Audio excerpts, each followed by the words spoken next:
And welcome back to the channel, Rugby fans! We've just witnessed another absolutely epic weekend of international rugby, and the world rankings have been shaken up once again. There's a lot to unpack, from thrilling comebacks to surprise results, and it's all setting the stage for a dramatic final week of the Autumn Nations series. But let's start at the very top, with the kings of world rugby, the Springboks. South Africa are sitting pretty at number 1, and here's the kicker. They are guaranteed to hold onto that top spot for another week, no matter what happens in their massive showdown against Ireland in Dublin. That's right, even if they lose at the Aviva Stadium, their position is secure. How did this happen? Well, it was a two-part story. First, the Bucks did their part with a solid, if not entirely spectacular, 30-14 victory over Italy. That win maintained their lead, but what really sealed the deal for them happened over at Twickenham. The big news that cemented South Africa's reign was England's stunning victory over the All Blacks. New Zealand had a chance to close the gap on the Springboks to a razor-thin margin of just 0 to 5 points. A dominant win at Twickenham would have put immense pressure on the Boks heading into the Ireland game. And for a while, it looked like that was exactly what was going to happen. The All Blacks came out firing, racing to a 12-0 lead with tries from Lester Fanganuku and Cody Taylor. At that point, many of us were probably thinking, here we go again, classic All Blacks. But England had other ideas. In a remarkable turnaround, they clawed their way back into the game and then simply took control.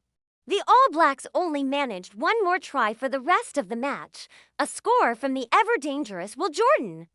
In contrast, England went on a scoring spree. Ollie Lawrence, Sam Underhill, Fraser Dingwall, and Tom Roebuck all crossed the try line for the home side, powering them to a sensational 33-19 triumph. This result not only sent shockwaves through the rugby world, but also had a massive impact on the rankings.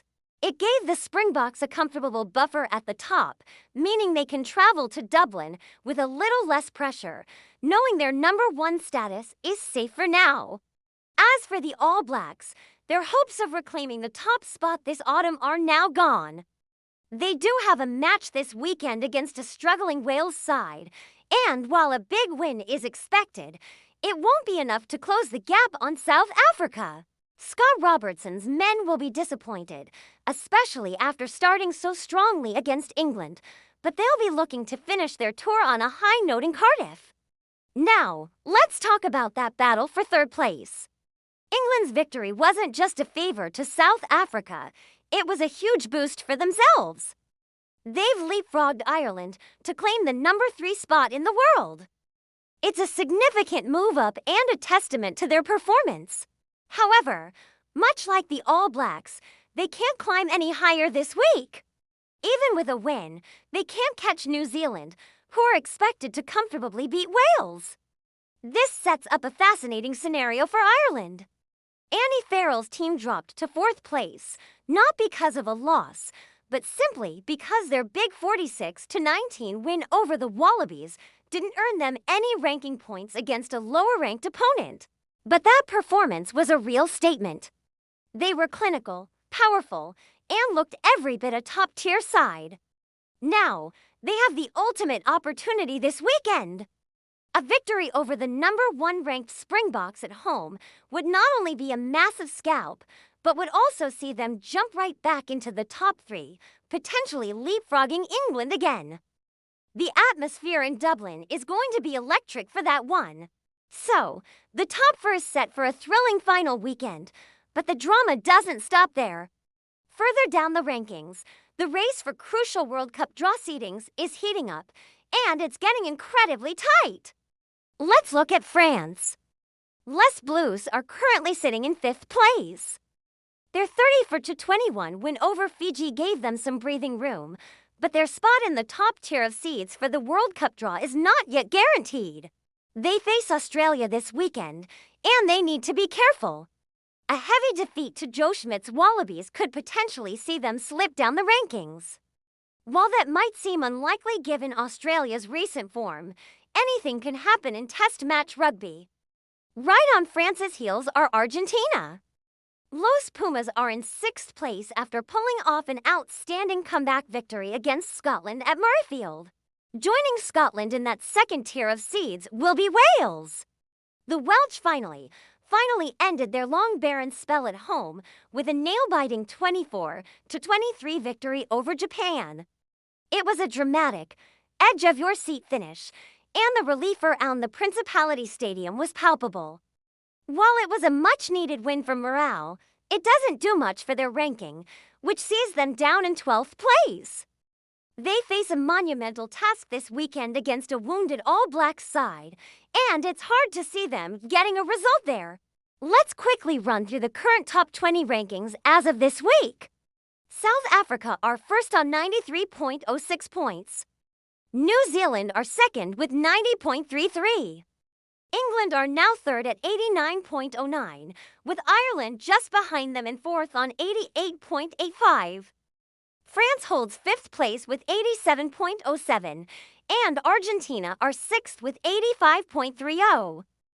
Then we have Australia in 7th, Fiji in 8th, Scotland in 9th, and Italy rounding out the top 10.